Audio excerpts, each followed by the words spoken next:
Hey guys, welcome to the J Squared Horror Podcast. I'm Josh. And I'm Jake. And on today's episode, what amazing 80s movie are we going to be covering? We are covering 1984's Ghostbusters, directed by Ivan Reitman. Man, Ghostbusters, huh? Yeah. What made you want to cover Ghostbusters? Ghostbusters is one of my favorite movies, despite, it not being a horror movie per se. It is one of my favorites, and it's a very nostalgic movie for me. So, yeah, that was my choice. Before we jump into that, what would you like to let the fans know? As always, like and subscribe on YouTube. Pretty please. We are also available on Spotify, Yep. Anchor, Yep. Google, Yep. and Apple. Yep. You can find us on Instagram, J Squared Horror Podcast, Linktree in the bio. Yep. New episodes every Thursday. That was good. Yes, that was probably our best one yet. Perfect. Every single Thursday, we try to bring you guys exciting horror content where me and my best friend just kind of sit here and talk to you about sometimes a movie and sometimes anything we feel like talking to you about. Yeah. All right, so like we said, we are the J Squared Horror Podcast. We bring you guys amazing horror content every single week.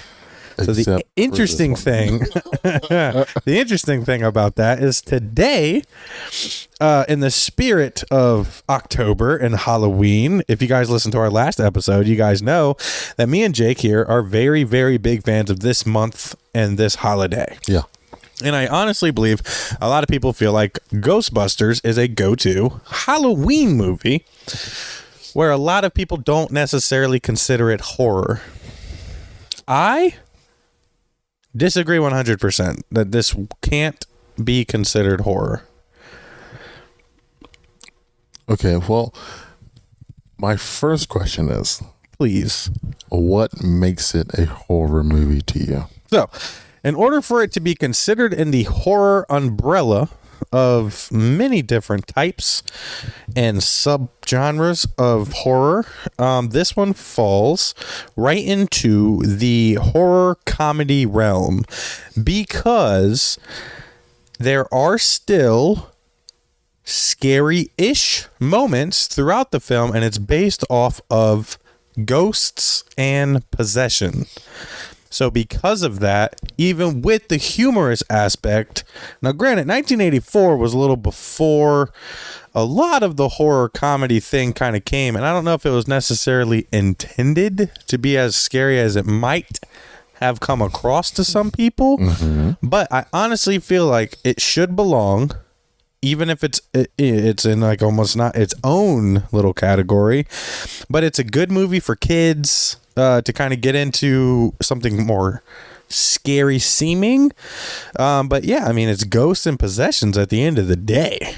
So it should be welcomed into the horror community. Let me ask you this. Yes, sir. So let's say a movie has vampires in it and werewolves.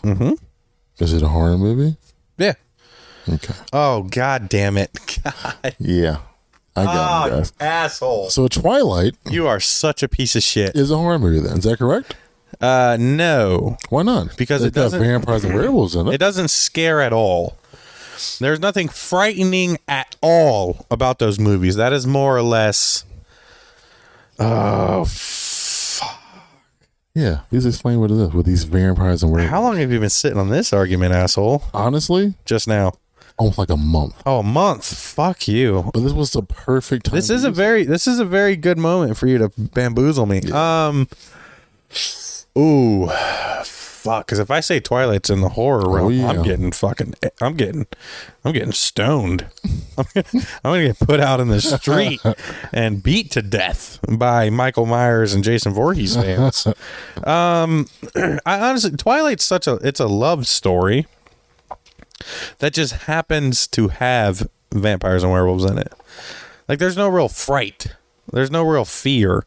And I get that Ghostbusters might not be scary to everyone, but that scene where she's sitting on the couch and she's about to get possessed and the hands and arms pop out around her, like that's kind of freaky, man. Like that was good. Okay. And then you got like even in the beginning where the librarian gets scared by a ghost, like that's still in a sense a use of a frightening experience. Okay. In this movie. So for me, because there's still a fear aspect, there's still a scary aspect in this movie, it should be considered in the horror realm. Whereas Twilight is just a shitty excuse to use vampires and werewolves in a love story, and it's not even remotely scary. Okay. I mean, it's scary at how bad it is. But other than that, I don't think it belongs. So I guess I can't say just because of ghosts. Okay. So I will correct myself there. All right. So a movie that has ghost that is, I guess, meant to scare a certain character is not classified as only a horror movie, correct? Possibly, depending on what you say next. Okay.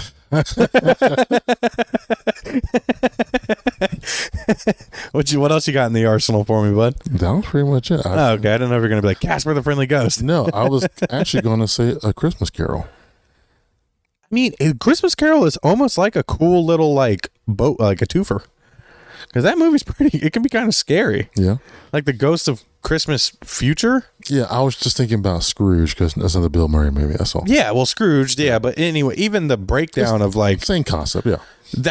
in essence, it could. It's definitely Christmas oriented, but it does have a fearful use of ghosts. Okay. So technically speaking, like I personally should consider Scrooged, all Scrooge movies in the horror world, which sounds insane, but I'm gonna stand by it. Okay, cool. Yeah, I mean I am.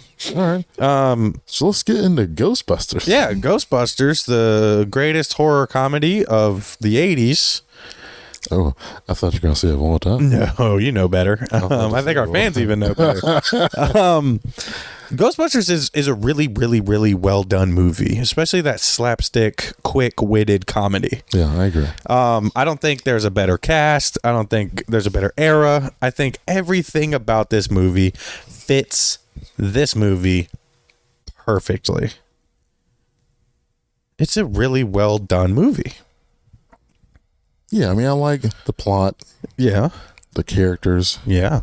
the acting. Of course. Even though it's the 80s, and you expect like some over-the-top, cheesy acting here and there. Yeah. You have Dan Aykroyd, Bill Murray, so two SNL alums. Very good at their jobs. Yeah, yeah. I mean, them two alone. I mean, they could have just done a Ghostbusters with them two. Yeah, you got Harold Ramis, who is great as well. Yeah. So I feel like, it's hard to explain, but to include that horror element Yeah. that it has in certain aspects, Yeah. and the comedy, and to blend the two together so well, it's great. Yeah. And then to take Ernie Hudson, who wasn't like a comedic actor, to have him be a part of it and just bounce off the three of them so well. Yeah. Then you got Rick Moranis. It's all, it works. It does. Like, there's really nothing. I mean, other than some, like, graphically, like, Yes, it's the 80s, man. Yeah. Other than that, I mean, when you're watching it, I mean, I think even as a kid, it didn't look that fake. But, hey, you realize that technology has definitely come a far way, come a long way from when this movie came out. But, I think they did a really good job of the characters they decided to use, because, I mean, they have some people's all-time favorite final girl. Really? Yeah. Nah, You don't think so? I don't think so, but I mean, she is. You've heard it before. I've never heard that. Yeah, we've heard it together. You sure? I think so. That Am I wrong? Dana was their favorite final girl? No, I'm just saying. Sigourney Weaver. There we go. Now you're catching on. Her being Ripley. The fact that they use such a high caliber of that time Gotcha, okay. actress, and she fits so well into this movie. Yeah, the chemistry her and Bill Murray have, it's really good. Very good. Yeah. It's the whole cat and mouse game. Yeah. It's done very well. And then you got the I don't. Honey, I Shrank the Kids. Rick Moranis, yeah. That's Rick Moranis. Yeah. I'm not the biggest fan of him. The actor or the character? The character in this movie. Why not? He's annoying as shit. Yeah, that's the point. I know, but yeah, he's the keymaster. Yeah. Yeah, no, I could have gone with that. I kind of wish I would have seen him getting possessed a little better. I would have enjoyed that. Better in what aspect? I mean, you just see it off the distance through the glass of the people eating, but he's just kind of laying there screaming. Yeah, was it different in like the newest one? No, I mean, I don't think so. I'm just saying I just wished he was, like eating. You want him to die? Yeah, I did. I wanted him to die. Get off my TV. I mean, but the thing is, as much as I hated his character, he played him so well, which is why I didn't like the character. He's just an annoying little accountant dweeb. He was just so good at it. Yeah, he's so good at it that I absolutely hated it. He was good. And I love the fact that like this movie doesn't waste a lot of time of like showing all the ghost busting that happens. It's just talked about. Yeah, I mean, I feel like we don't need to see the process of every single ghost. As exciting and funny as it is, yeah, the ones we see get the point across. Yeah. So instead, you're building these characters up, their relationships up. Whether it's the lady at the that works for the Ghostbusters and her little attitude, and then everything just it's their own little pieces to the puzzles, and it just all just works together. Even the EPA guy, like you fucking hate him, old Dickless, and even his minor bits, but it worked. It played very well into this movie. Yeah, everyone who acted in this movie played their character very so well. I mean, even if they're just very, very minor, minute characters. Yeah, even the guy who played the mayor. Yeah, so good. He played that perfectly. The priest. Yeah, that walks in there. Yeah, they play it so well. There's not a bad character in this movie. Minor or major. No. Which is really good. Yeah, which is crazy because usually you can pick apart why was that person there? He's overacting it. Especially minor characters. Yeah. I mean, sometimes major characters, especially in the 80s, you see some overacting going on. This movie wasn't highly enjoyable. I know my one thought was always, so Bill Murray's character, Dr. Venkman. At first, I don't think until towards the very end, he even really believes in ghosts. He's very skeptical the whole time. I feel like, and once he realized we can make money off of this, he's all about it. That's when he was in. Oh, yeah, he was in. Because he convinced Dan Aykroyd's character to put a third mortgage on his house to get the money so they could pay for this. Damn, Ray. Shit, excuse me. So that kind of almost segues into a question I had for you. Out of the Ghostbusters that we have from the original, which do you feel like you would be or you were most like out of the 4 that we have? Probably Ray. Why? I feel like he's super invested in what they're doing, but at the same time, he just some of the choices that he makes, they're questionable at best. And he's not really thinking things through, and he can be he's so gun-ho about what they're doing, he can be a little easily influenced. Yeah. And I feel like if I was in that circumstance, I'd be the exact same way. Third mortgage, sign me up. We're about to fulfill like a lifelong dream of being able to physically see and capture ghosts. Yeah, I'm in. Or it's a tie. I mean, I love Egon. Egon, yeah. Egon is just, very monotone. Yeah. not a lot of personality.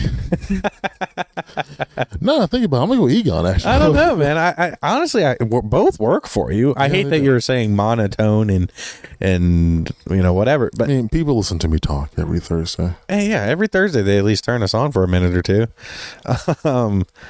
I mean, I think a combination of both for sure, based on just the fact that like how this has worked, this podcast. Yeah. Like, I agree. Like, you're very gung-ho. Yeah. You're very excited about some of the ideas and the things I do.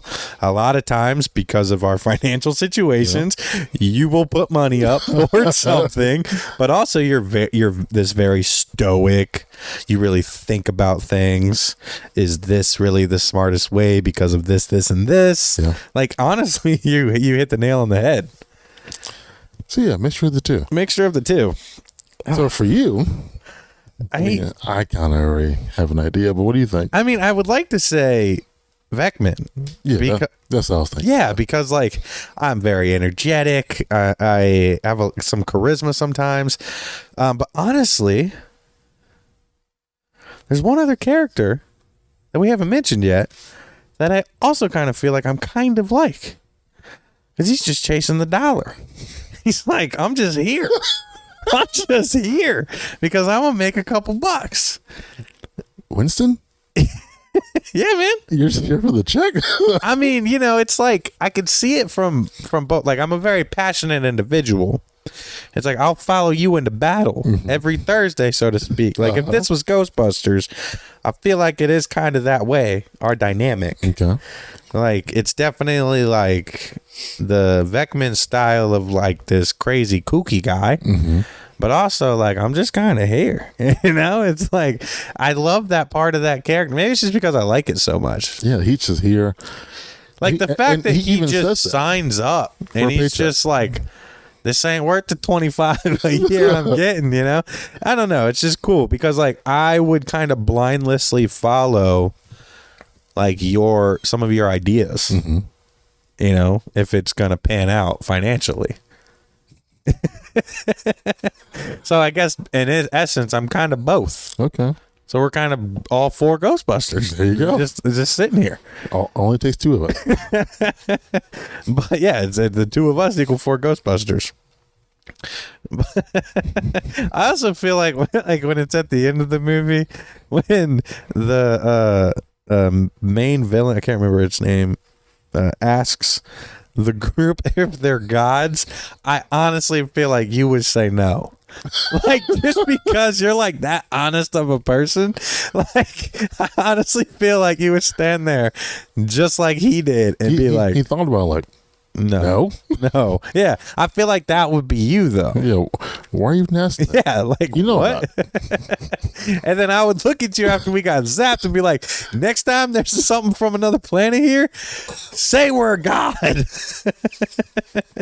That was good. And well, I love just the small interactions that they have with each other. Yes, they're good. They're very good. Yeah, and it's just that comedic timing. Yes, the comedic timing in this movie is top tier, and I don't know if it was improv or written or what, or just the chemistry between the actors. Yeah, because written or improv or not, timing in comedy is an ultimate goal. Yeah, well, what makes you funny. Harold Ramis, Bill Murray, Dan Aykroyd, they already have a relationship. Obviously. So, I think I heard originally. Do you know who the Winston character is supposed to go to? Eddie Murphy. Oh, I could see that. Yeah. Because they would have all had that, what would appear perfect chemistry. Yeah. But Winston's character played his role perfectly. Yeah, I think if they had gone with Eddie Murphy, it wouldn't have been the same. I think it would have been too much chemistry. Yeah. Because he's not supposed to be that much into it. Yeah. He's only there for a paycheck. Yeah. He should be the most scared, the most intimidated, the most like, why the fuck are we going to do this type shit? Yeah. So I honestly feel like that was the best case scenario because I can't picture Ghostbusters without that character. Yeah. Because it's needed. It's a grounding character. Yeah, I agree. It's something that brings an outside perspective. It'd be like if we ever had somehow a third host and that person was meant to kind of keep us both in check instead of us both just arguing at each other for an hour and a half.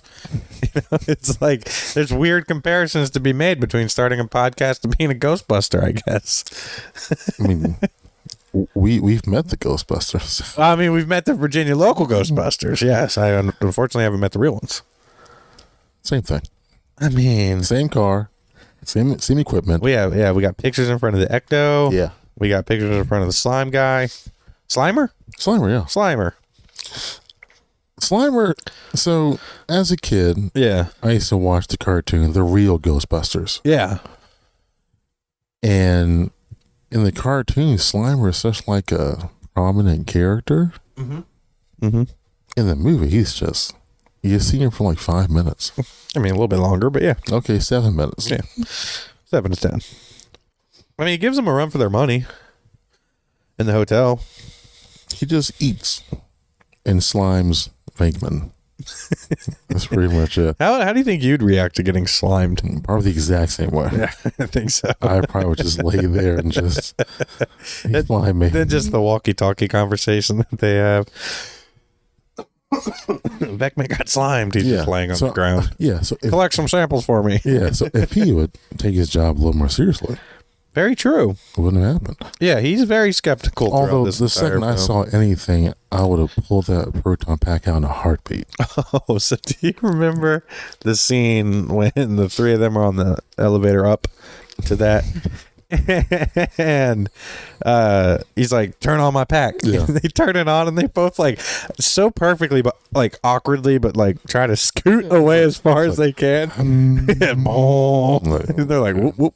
But they're both wearing the same packs. Like just the fact that they're wearing like this crazy invention by some guy that just like it cracks me up, man. Everything about this, the minor details just add up. It was almost as it was their first time ever turning the damn thing on is when they're in action, like in a fucking 4x4 elevator cart.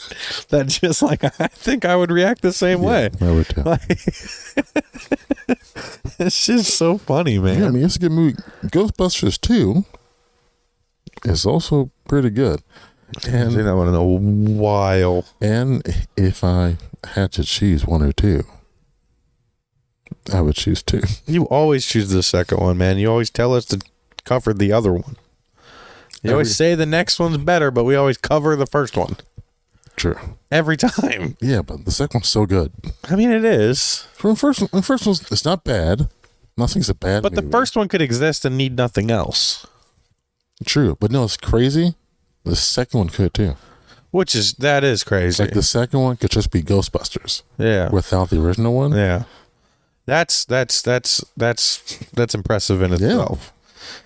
And then, there's been a couple, Ghostbusters has spawned generations and ideas of Ghostbusters. Mm-hmm. So, not the most recent Ghostbusters, but the one prior to that. The all-female cast? Yeah, was very, I don't necessarily agree with the people on this one. That hated it so much. But they felt like it was doing a dishonor to the original Ghostbusters having a female-led cast of Ghostbusters. Might I add that one of the reasons I like the original Ghostbusters so much is the cast of comedic actors that they chose to use. So, when they did a similar idea with an all-female cast, I thought they did a really, really good job. I get it. It's not supposed to be the original Ghostbusters. Guess what, everyone? Jake says it all the time. If that's what you want, go fucking watch it. Yeah. Go fucking watch the original all you want. But for the little girls and the different people that maybe were excited about seeing something a little bit different from a different perspective, I thought that it was a hilariously funny, great remake. I mean, I did too. Like, I'm a big SNL fan. Yes. So seeing alums from SNL again in a Ghostbusters movie, fully enjoyed it. Plus, you had people who were from the original. Yep. Also in this movie. It was respect. Yeah. Because it was not a bad film. Yeah. It was highly enjoyable. And literally all of them were referenced or were in that movie. So you paid homage to the original cast. Yep. It's not fan service. True, because it wasn't the original characters. Nope. It didn't even really mention. Nope. They were like their own little Ghostbusters. Yeah. As if it was their first time being Ghostbusters. Yep. Being a thing. Yep. So that was good. I enjoyed that. Yeah. I feel like it got a lot of hate. It did, and I did not like the hate that it got. It didn't deserve it. No. There are movies out there that deserve hate. That's not one of them. That is not one of them. Especially for a lot of the reasons that I was seeing. Which small-minded people think alike, so whatever. That's true. And then, it spun off, in my opinion, one of the greatest modern sequels of a classic. Because I think it's called Afterlife. Yeah.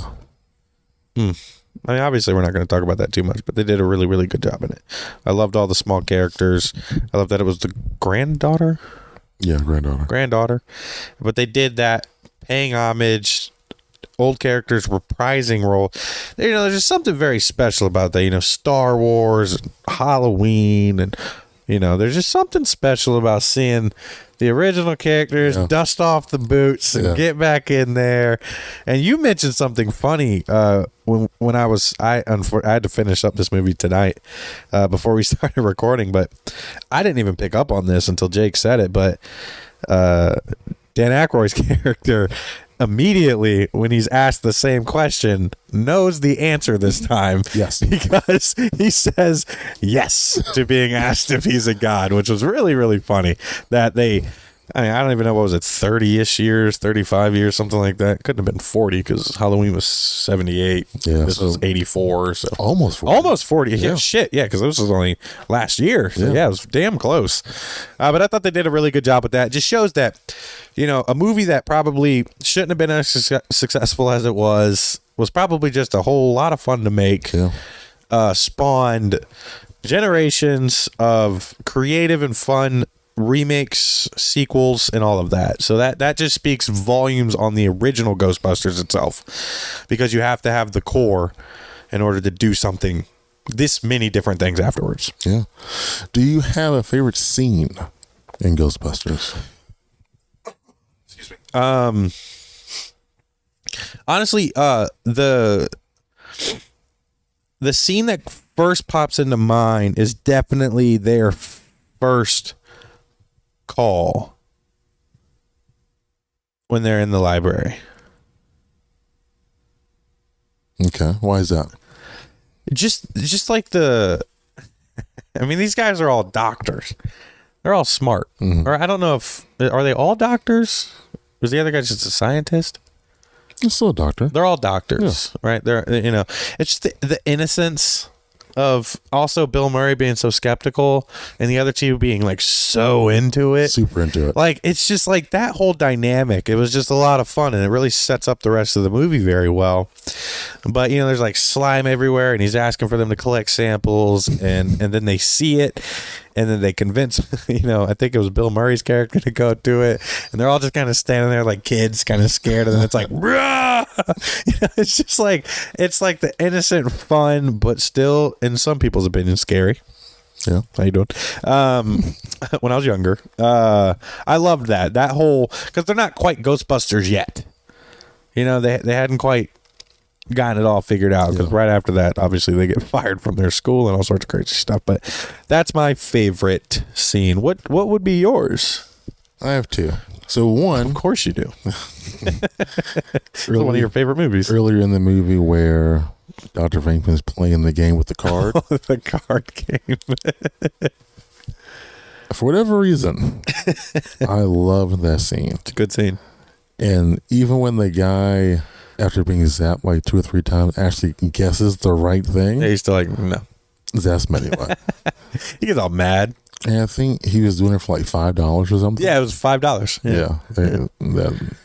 Hey, but in 84. Yeah, we are paying you. Yeah. Yeah, that's exactly it. It's like, you knew what we were doing. He gets all mad. You can keep my money. Fine. I'll keep your $5. And I think my second favorite scene would probably be when they're talking to the mayor. Oh, okay. I got a second favorite too then. Yeah. Just watching the wit in that scene. The wit with Dan Aykroyd. Yeah, dude. Bill Murray. Yeah. And when Winston's talking to the mayor and he says, I have seen some shit that would turn you white. Yeah. that always stuck out to me. But just that whole scene, he's talking about fire and brimstone and cats and dogs getting along. Just all of it. It's just like the small stuff he's saying in the background. Yeah. You're not really listening to. Yeah. It's pretty funny too. You pick up on it every single time you watch it. So I'd say my second then, since you got a second scene, I'm going to take a second scene, was when, right after the whole, or right when they meet the main villain, and it says that it's going to use whatever they think against them. So it's like, okay, got it.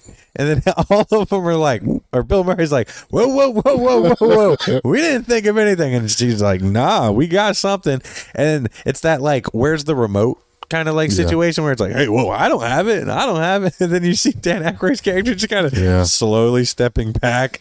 And then he's like, I didn't. And then they all just slowly like look at him. And he's like, I mean, it was the first step popped into his head. So that leads me. I also cheated and used this as a segue for my next question. But that is a favorite scene of mine.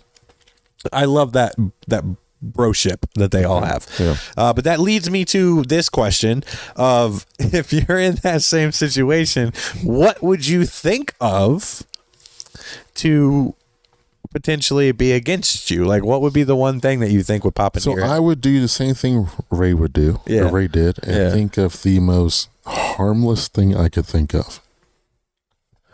Like a Stay Puft guy. So, like, right now, what pops into my head is the Snuggle, like that teddy bear from the laundry detergent? Snuggie. Yeah, Snuggle? One of them. Snuggle, yeah. Snuggie's a blanket with arms. Oh, okay. Well, either one. A Snuggie's pretty. I don't think a Snuggie could do anything. It would just fall out of the sky. But Snuggle the bear. It was cover the entire planet. Yeah, and then we're all suffocating underneath Snuggle the bear. That's the first thing I think of. He's just so cuddly. He is very cuddly, very cute. He wants to help with your laundry. But imagine that at 45 feet tall. Just mashing through the city. It would be terrifying. Yeah. So I get what Ray was trying to do. I do too, but you didn't necessarily. There was a trick question, honestly, because you also didn't know it was going to be 45 feet tall, or a couple hundred feet. 45? Fuck no. That thing was a couple hundred feet tall. It'd be like they look over the building, I still see it down there. Yeah, that was a big ass marshmallow man. True. So yeah, I mean, they never did say how big it would be. Yeah. Although I figure with the time it took, it's like when they told them, clear your minds. Yeah. He already had something. He had something. That would be you. It would be, yeah. Because my mind is blank currently. Yeah. I still haven't thought of it. I knew you were going to ask that question because you segued into it. I already had the answer in my head. I figured. That's why we'd be fucked. Yeah. If we were Ghostbusters. It'd be a huge teddy bear. That would be terrifying. Like a fucking 100-foot tall Snuggle with a blanket just trying to, Yeah, the blanket's just ripping all cars over and stuff.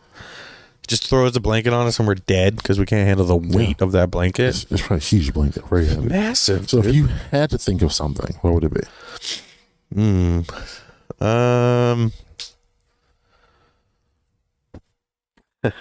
Shit. I told you I was doing a really good job over here keeping my mind blank.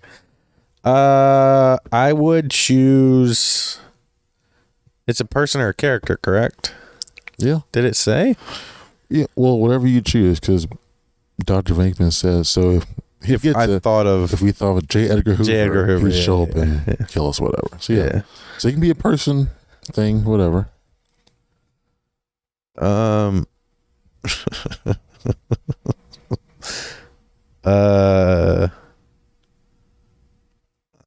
gonna go Stephen Hawkins.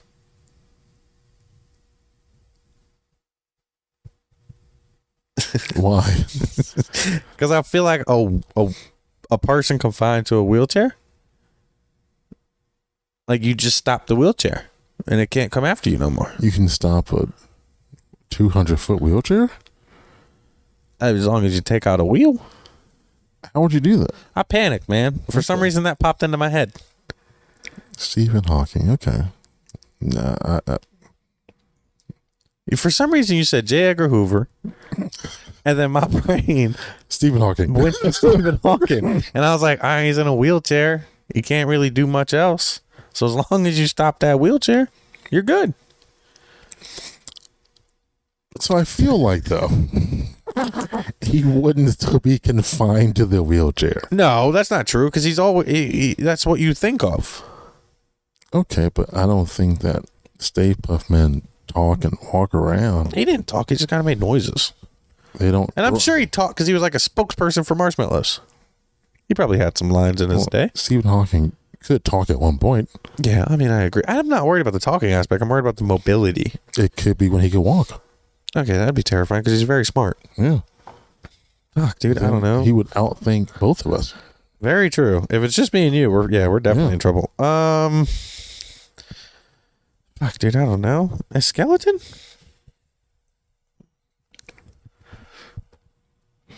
Just pray for a strong wind and we're good. That's exactly. Like, all you're worried about then is just the structural integrity of the being.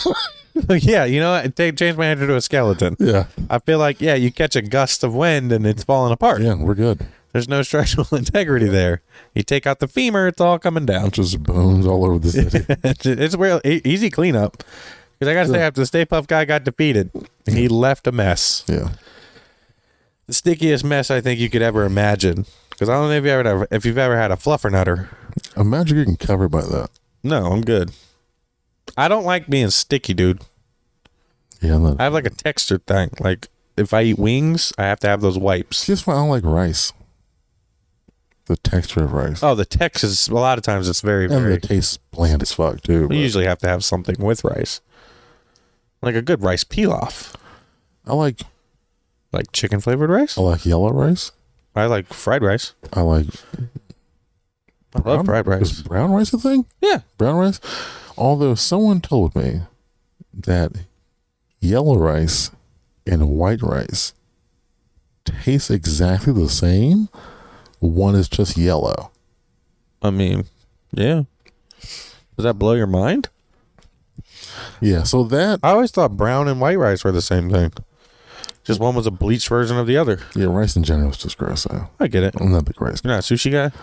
No, sushi... Well, Nope, now sushi guy. I think about for a sec. Now sushi guy. What about like Sarku Japan at the mall? What the fuck is that? You know, the little Japanese restaurant where they like do chicken teriyaki over a bed of fried rice with some vegetables? I assume they serve rice, but I never get it. Oh, dude, you're missing out. When I go to like Chipotle, yeah, no rice. Huh. See, that in that instance, I do and like they rice. already start to scoop. I don't want that. We get beans? Sometimes. Yeah. You're a bean guy? Over rice, yeah. Oh, God. Yeah. I mean, they're two massively different things. Yeah.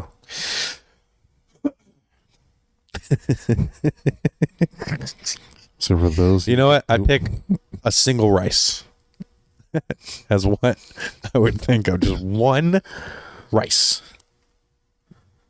Just one grain of rice. You got me. That's what I was trying to think of. Well, this whole yeah, rice grains? I think so, yeah. Okay. Well, if not, somebody will correct us if they get this far into the episode. Yeah, that sounds right. Yep. Grain of rice. They probably won't. So. They won't. Not a chance. Yeah. That's why these little tangents are fun. They're only for the real ones. Yeah. This in-depth rice conversation. Shout out to Sarku Japan. I probably say that completely wrong. Sakura. It's really good. I could probably say rice just then. So. It doesn't matter at this point. Talking is dumb. All right, buddy. On a scale of 1 to 10, man, what do you rate Ghostbusters, the original? 9.5. I love Ghostbusters. You are a big Ghostbusters guy. I am. I'll go. Like when we were at trivia. Yeah. And they showed up. That was my surprise for you, bud. Dude. Did I do a good job? Yeah. Cool. That's really good. All right. I'll give him an 8.5. Okay. Was that too low for you? No. You seemed very upset by that. No. 8.5 was good. Was your microphone messed up? Because that was very dramatic of you. No, I'm just here for, what's we're looking for? Pause. Dramatic pause. Oh, dramatic effect. Yep, there we go. You're looking for a dramatic effect. Well, the whole trick in a dramatic effect is no movement. I'm doing it right now. But then you talked. There's no dramatic effect. We said no movement, not no talking either. Well, dramatic effect. But no, an 8.5 is a solid score for this movie. Have you seen Ghostbusters 2? I haven't seen it in a very long time. Okay, that's like at least a 9 then. Probably. Yeah. But I feel like 8.5 is good. Isn't that what I rated Trick or Treat? Maybe. It was just last week. I don't know. Fuck if we know. Who knows? They all blend into one rating. Jake's are always too high. Mine are always too low. For a long time. For a long time, yours were outlandishly People wrong. did say mine were too high. Do I agree? I don't. That's the one thing I never got any flack on, though. I've only given out 110 this entire time. You should never give out a 10. Have you ever seen Jason Takes Manhattan? Nobody cares about Jason Takes Manhattan. Have Buddy. you seen it, though? So far from a 10. We watched it together. The fuck you mean have I seen it? That's the only 10 I see. Oh, Jesus Christ. Oh, my God. On that note, Isn't that like a Tennessee joke or something? yes. Are you from Tennessee because you're the only 10 I see? Oh, yes. nice. That's the joke. Okay. Or the pickup line. Okay, I got one. All right, here we go. So, Is this a dad joke? no, Okay. Okay. What you got? I couldn't get it out. All right, here we go. You seen the movie Hall Pass? Yeah. This is super quick. Hall Pass. Yeah.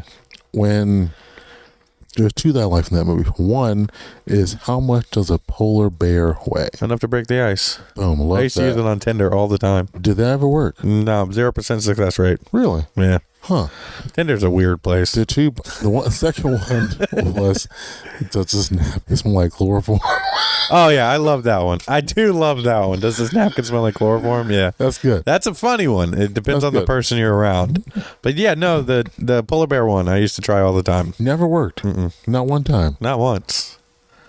That's solid. I think it was maybe not necessarily the pickup line, but maybe the pictures. But hey, you miss 100% of the shots you don't take, ladies and gentlemen. That is very true. So keep that in mind, because that is an adorable pickup line or first line. I don't think pickup lines even work. Nothing works anymore. Are you kidding me? Just be yourself, guys. Yeah, try to be yourself, and then people just look at you like you're weird. Or have a horror podcast, because let me tell you what, Yeah. Then you don't need pickup lines. you don't need pickup lines. You just go, we're on YouTube. Where? I Googled you. I can't find you. We've heard that one before. Yeah. It's all, you can't space them out. A J space square space horror. Because the life of a podcaster is an amazing life to live. I'll tell you what, boys and girls, and whatever you identify as. So yeah, you have any other insights to add to your one of your, obviously a 9.5? You got to have some fun facts out there. I do not. Lame. Everybody boo Jank in the comments. Boo. You give a movie a 9.5 and you don't have any fun facts. Yeah, I gave you the Eddie Murphy thing. Yeah, that was barely a fun fact. That was just an interesting fact. I like the fun ones. I think that was pretty fun. Wasn't this? I swear we watched an episode of the movies that made us on Ghostbusters. Okay. And I don't remember jack shit from that episode. Because usually there's a lot of fun facts we can derive off of that. That was probably more so interesting than fun. True. Very true. Well, if you ain't got nothing else to add, I don't have nothing else to add. Oh. There it is. There we go, guys. Throat burps for the win. I can't remember. Dang, I can't remember what the fucking fact was. But originally, they weren't going to call it Ghostbusters. It was something else. Yeah. Because there was already a show called Ghostbusters. And Yeah. they had to pay a lot of money to get the Yeah. title. Okay. Well, There's also something with like the city scene where they're all cheering, like Vecman and stuff afterward. They're all like, eh. There's something about that, but I don't yeah, because they're chanting whatever. Oh yeah, that's what it was. Yeah, it was ghost something. Yeah. So we were basically sharing the same fun fact and yet didn't complete it at all. Yeah. Well, leave you guys with that little bit of information. Ghost something. Yeah. Well, as always, thank you guys so much for tuning into the J Squared Horror Podcast. Big shout out to our supporters, Jeff Balance, who does our design work, Lucky Riggs, who does our design work, Lucky Riggs, who does our intro and our outro music. Big shout out to Trademark Printing for doing all of our printing needs. We do have some exciting merchandise coming out here soon. The places you'll be able to find that merchandise are our upcoming events. I have a trivia on October 22nd. I won't be there, so I don't know. Yeah, something like that. At Pale Horse Coffee. That'll be me. But then, ladies and gentlemen, on October 30th, the day before the best day of the year, me and Jake and my sister Jenny are going to be at Jerry's on Indian River doing horror trivia the day before Halloween. Not to mention there's going to be a costume contest. There's going to be dope prizes. The best horror trivia you've ever been a part of. It's so exciting. We're going to have merchandise. There's going to be delicious drinks. Some of the best bartenders in the world at the coolest place in the world with your coolest hosts. Come out. Show us support, show them support, answer some fun questions, win some dope prizes. We are so excited to be doing another trivia night at Jerry's. Yeah. Nice. That was good input there, bud. That's what I'm here for. Oh, I got something now. There we go. Right when I was going through my outro. Yeah, well, did you finish the outro? Nope. Okay, well, real quick. Go ahead. For the theme song, Ghostbusters, there was that whole, what's the word I'm looking for? Court case. Thought of, what's the word when you, is it infringement? Copyright infringement? A copyright? Sure. Yeah. Yeah, for Huey Lewis in the News. I want a new drug. Really? It sounds similar to Ghostbusters. Well, let's not talk about copyright infringements or copying music. Or Huey Lewis in the News. Or Huey Lewis in the News in particular. Because we might have us a cease and desist letter coming our way. Damn, bro. You just put us on the radar. Huey Lewis is not listening to this podcast. Huey, if you do listen to the podcast, please stick around to the end. Which this is the end. But yes. Like the song afterwards, you will dig it. Yeah. You will. You personally definitely will. This sounds familiar. I thought he's like losing his hearing or something. Not hopefully. God. That's fucked up. I didn't mean to say that. It was a slip. Hopefully not, because he has some great music out there. You like Hip to Be Square? It's a very good song. I like that song a lot. Well, yeah, thank you guys so much for tuning into the J Squared Horror Podcast. My name's Josh. And I'm Jake. You guys have a great weekend. Remember, it's hip to be squared.